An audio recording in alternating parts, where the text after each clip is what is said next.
ng mga nakahimlay sa isang sementeryo sa Bulacan abay nanggagalaiti. Paano ba naman? Abay pangamba nila ay baka mabulabog yung kanilang mga mahal sa buhay na nakahimlay sa nasabing sementeryo.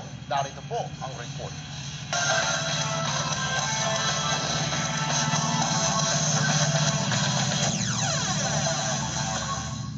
Subukan nilang tanggalin. Alay ko rin si Merna dyan, tsaka si ano. Pag ginawa nila yun, ewan ko lang. Isa lamang si Ari sa nanggagalaiteng kaanak ng mga nakalibing sa hardin ng Santo Niño Memorial Park sa Norsagaray, Bulacan. Reklamo nila, ginancho raw sila ng Benjamin Construction Equipment Incorporated o BCEI, ang di umano'y developer ng sementeryo. Ang kasama nila sa package, Bermuda, Lapida, Panker. Nagbayad agad kami. Resibo lang binigay nila. Asan yung titulo ng lupa? Sabi sa akin, sa kanila na daw yung record nila. Ang nasabing developer, wala palang bas-bas mula mismo sa may-ari ng lupa na ibenta ito. Lupa po na yun ay sa aking ama. Titulado po yun sa kanya. Decision sa Pampanga, natalo sila doon. And then nag-appeal sila sa Quezon City. Talo uli sila.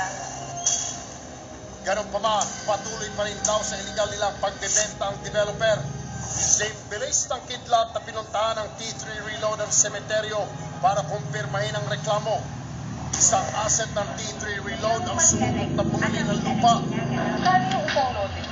35,719. Ayon sa HLURB, matagal na sila nag-issue ng stop operation sa developer na ito. Meron na kaming cease and desist order, no, na pending. Dapat yun masunod, hindi sila dapat nagbebenta.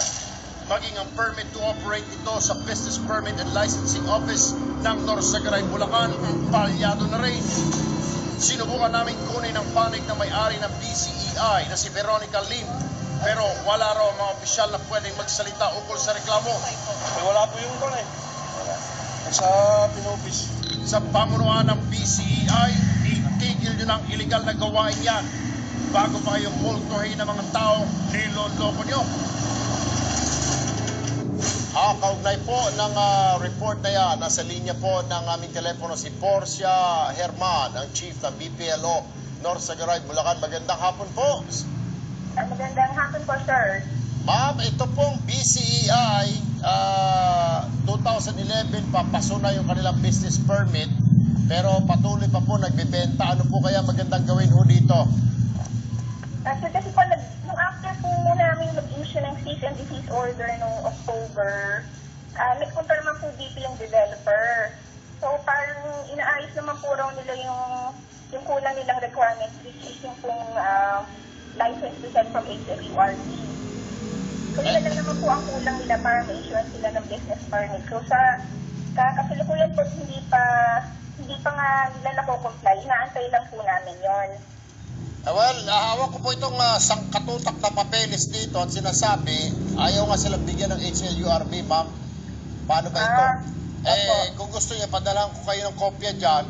Sinasabi rito, dahil yung may-ari mismo ng lupa, ayaw niya nang mag-ibenta yung kanyang lupain na sementeryo. Dahil dati magkasosyo sila. Ngayon, sabi ng HLURB, wala, itigil na yung pagbibenta na yan. So dapat po, hindi nabigyan ito ng permit. Opo. So kung may order naman po HLURB at hindi na sila mabibigyan ng license to sell, pwede na po namin ipasara yung hardin ng Santo Niño. Ay, ipasara nyo naman kasi paso na yung kanilang kuwan expire na ho yung kanilang permit. Gano'ng katagal? Yes, sir. 2011 pa, kahapon, sumubok yung asset po namin, mga tiga-T3, binentahan pa po sila ng lupa. Wala naman silang permit. 34 years na. Ano pa ang inaantay natin, Ma'am Porcia? Baka pwede natin ipasara na ito. Ano po, ma'am? Kasi po, sir. Ayan po sa susunod na araw, pupuntahan po namin at papasara po namin at malagyan din ng notice na yung closure para po ma-inform din yung mga gustong bumili na may problema po. Meron po. Wala mo silang permit din. Hindi sila binigyan ng HLURB. So, kaya namin kayong supplyan ng papeles na nagsasabing hindi na sila bibigyan o authorized magbenta, madam. Sige po, asahan po namin ang inyong aksyon para naman po doon sa mga kaanak ng mga namatayan. Ano po? Okay po, sir. Maraming salamat po, Paul Sherman, Chief ng BPLO, North Sagaray, Bulacan. Sa